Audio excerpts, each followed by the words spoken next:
What's up, people? Today's show is about Afrika Bambaataa. Now, as you may have heard, recently there has been a bunch of allegations of terrible allegations regarding sexual misconduct and child molestation and awful things of this nature that have been floating around the internet and in the even in the news, So before this news broke, and big shout out to Star at Shot 97 for staying on top of this like he has. If it wasn't for him, I don't think the mainstream media or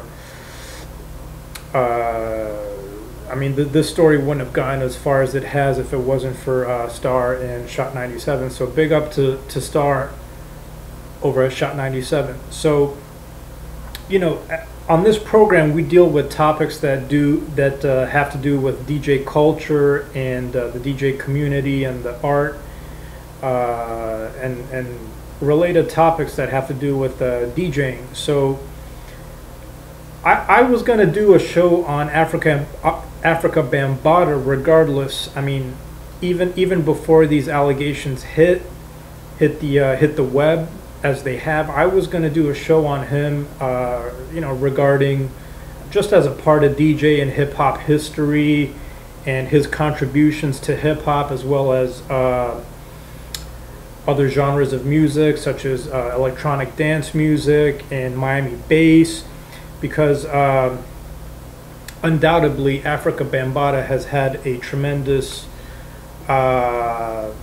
legacy. And this is this not just in the hip hop genre or the hip hop culture, but in DJ culture, and as I mentioned, different genres of dance music, from house to Miami bass and electronic dance and all of these other genres. So it's unfortunate that we need to speak about Afrika Bambaataa in these. In this context of child molestation allegations and sexual misconduct. Let's be clear: nobody in their right mind or no decent person condones child molestation. It's a huge sin. I definitely feel very strongly against these terrible things that Afrika Bambaataa is being accused of. But nonetheless, as I mentioned, I was going to do a show on the man anyway. So let's just get into the show here. Afrika Bambaataa, a world famous DJ from the South Bronx, put out a hit single called Planet Rock. Now, Planet Rock has been credited for a number of things, such as the start of hip hop as a genre, as a culture. It's also been credited as the start of different forms of electronic dance music, also known as EDM. But let's rewind a little bit before Planet Rock came out, okay? Because Planet Rock had a huge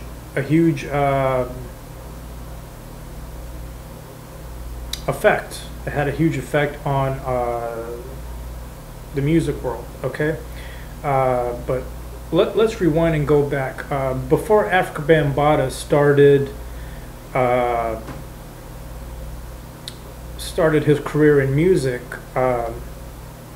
the area where he lived, the South Bronx, was a hotbed for gang activity. It was very dangerous, and he was a member of the Black Spades street gang.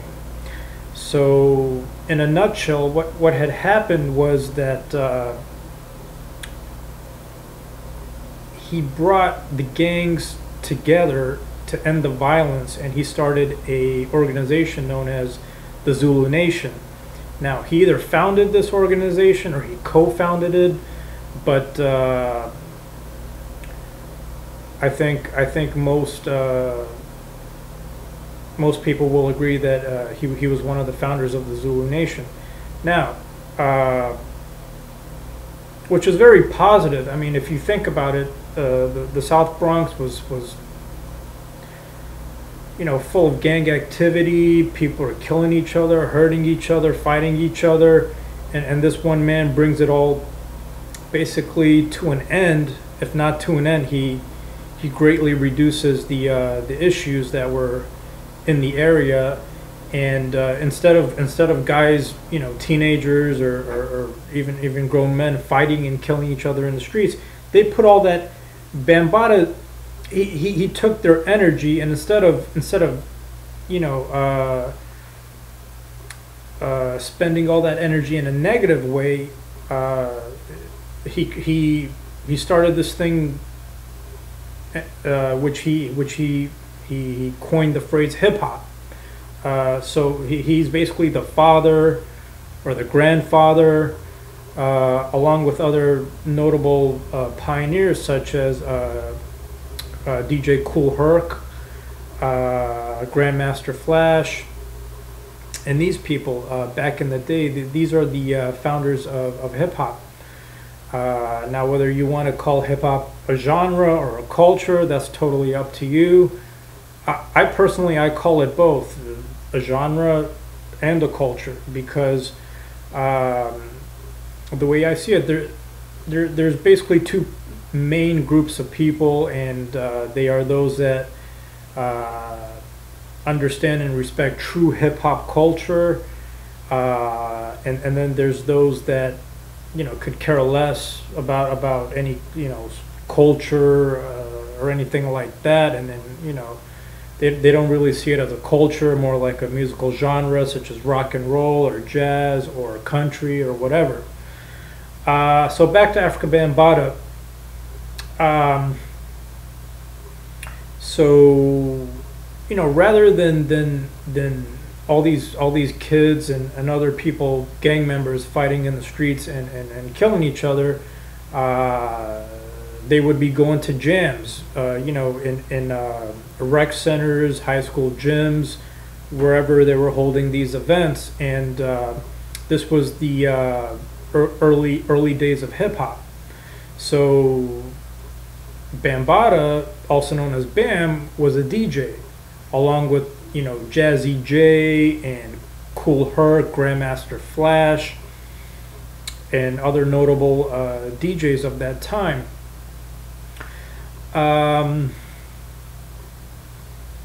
And so later on, he put out this record called Planet Rock. Now, this record was huge.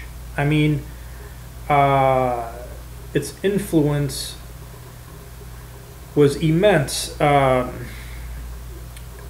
record has been sampled so many times by so many different artists from different genres of music, everything from hip hop to Miami bass, to house, to techno. I mean, all across the spectrum, Planet Rock was a huge record. I mean, that's just the fact. I mean, anyone who disagrees with that would be lying to themselves.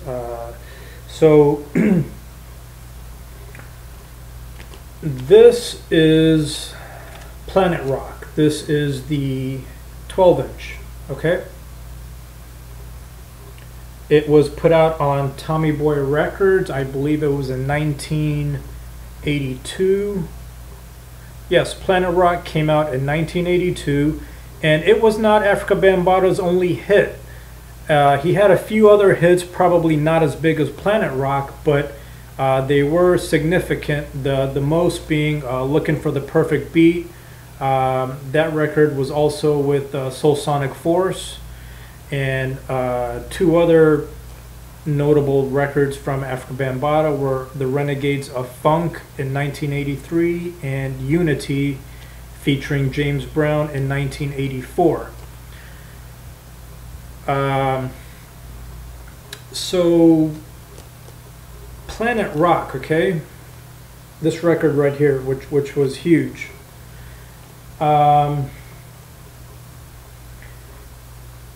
Afrika Bambaataa got the idea from a German band known as Kraftwerk. This is the Kraftwerk LP, which had influenced Afrika Bambaataa, and so he took one of these tracks known as Trans-Europe Express,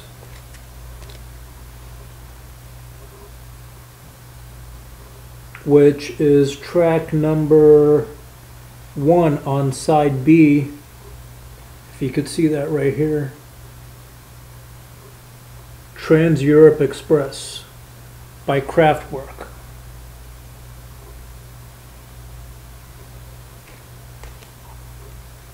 So Afrika Bambaataa got the idea from this German group's music, and along with synthesizers and some other sounds, he was able to put together Planet Rock.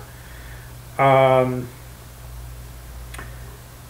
I mean, Planet Rock and Afrika Bambaataa, I mean, now people unfortunately are looking at Afrika Bambaataa in a different light because of these terrible allegations against him, and I truly hope that they're not true.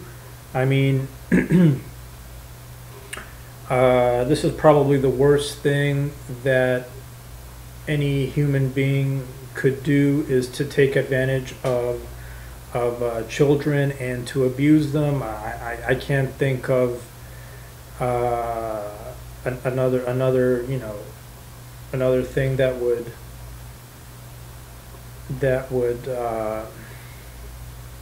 it's just terrible, you know. So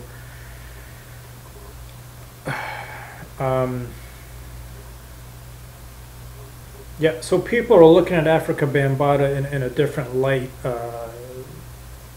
these days because of these allegations. But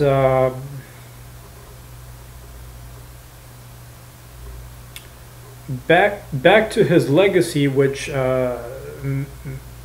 may be tarnished at this point. We'll just have to see how things develop as the days go by. But a lot of MCs, such as Fat Joe, which also comes from the South Bronx, give a lot of respect to Afrika Bambaataa. Fat Joe, for example, gave a big shout out to Afrika Bambaataa in his Jealous One's Envy album. Okay, he says on one of the tracks, you know, he says, before I start, you know, I got to give homage and respect to Afrika Bambaataa. And then he goes on to say Zulu Nation, and he starts, you know, rapping very proudly about the Zulu Nation and Afrika Bambaataa. And that's the thing, you know, before these god-awful allegations came out against him, there was tremendous respect for Afrika Bambaataa. I mean, for example, you know, me, myself, as a teenager, back in the day, in the late 90s, you know, I used to come home from high school and turn on the TV. You know, I'd go to the fridge, grab a drink, maybe grab a snack, and then jump on the couch and wait for Rap City to come on.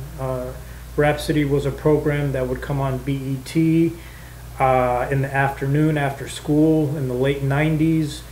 And they played all the great rap videos. They played all the stuff that MTV was scared to play, and MTV wouldn't touch, you know, these rap music videos. But Rhapsody played all of the latest rap music, and in the late 90s, around 90, 98, and 99, Rhapsody changed the style of their show. They went from, because they were around for maybe, about 10 years, I'm not sure exactly how long Rhapsody was around before then, maybe 5, 7, 8 years, if I'm not mistaken. But around that time in the late 80s, they basically switched the style of their show from the old style to a more modern, new style format. It was still all rap music. It was still, the place to go for rap and hip hop music videos.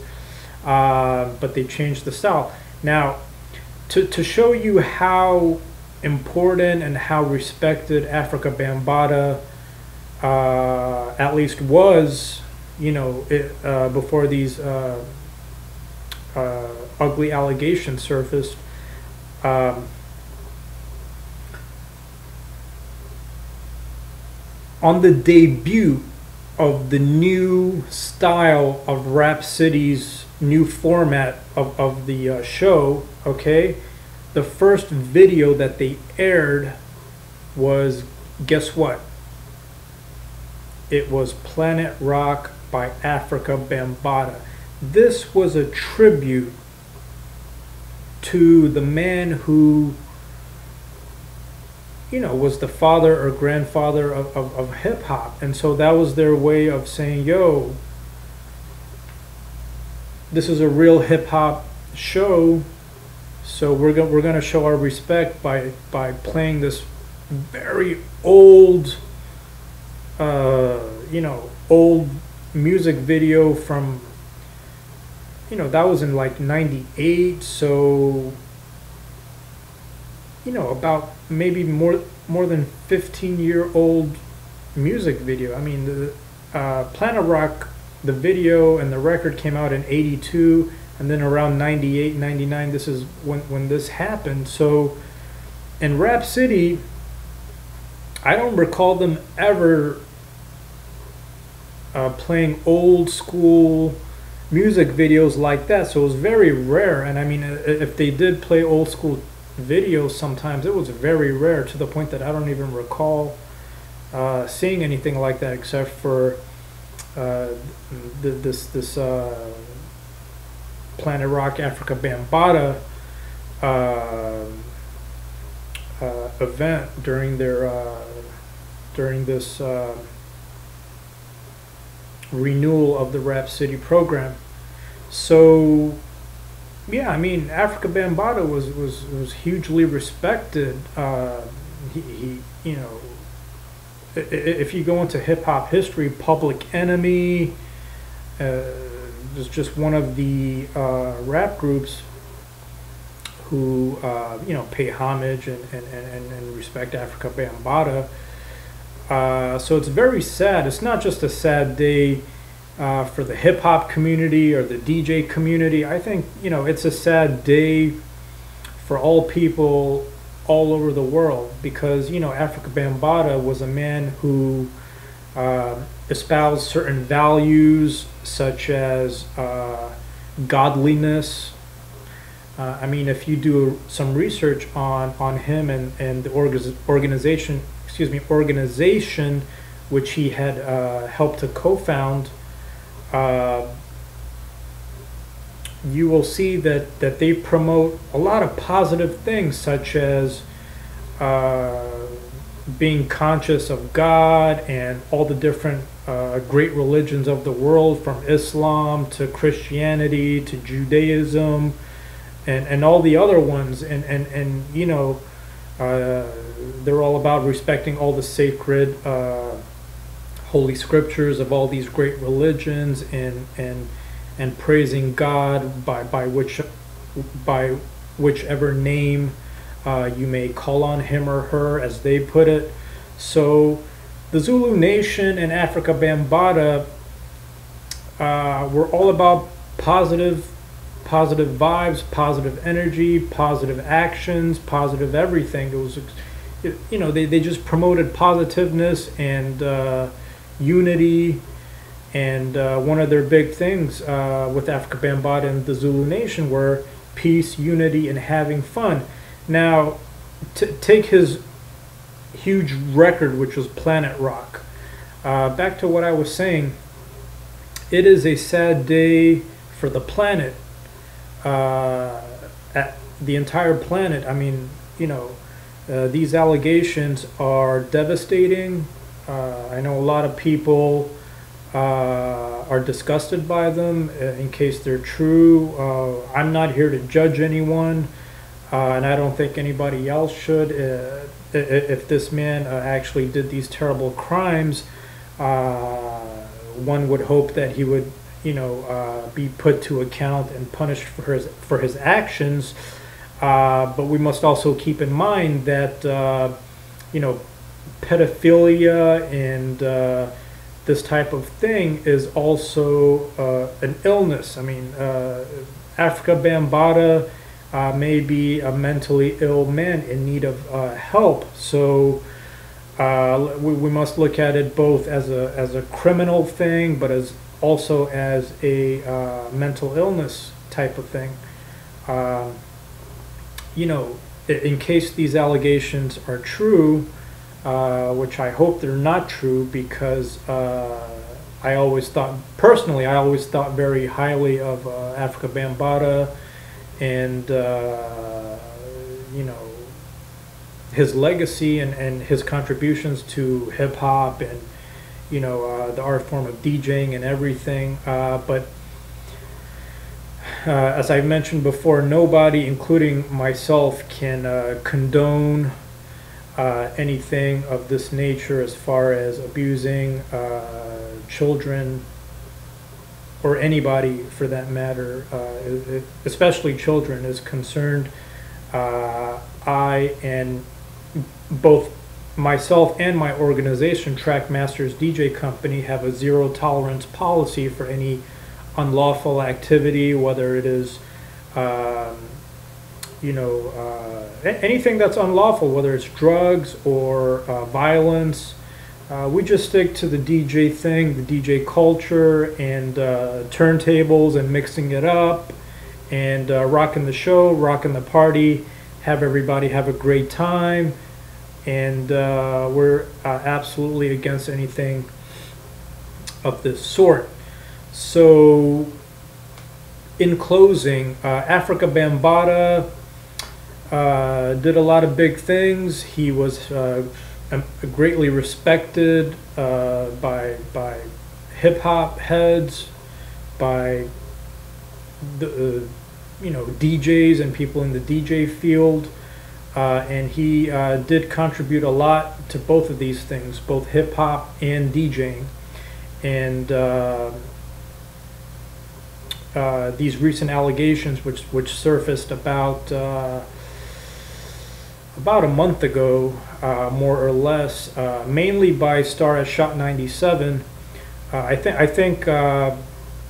think Star, you know, deserves some kind of Peabody Award or something. You know, I think you know, because he's been on this thing like a fly on, you know what, and I, you know.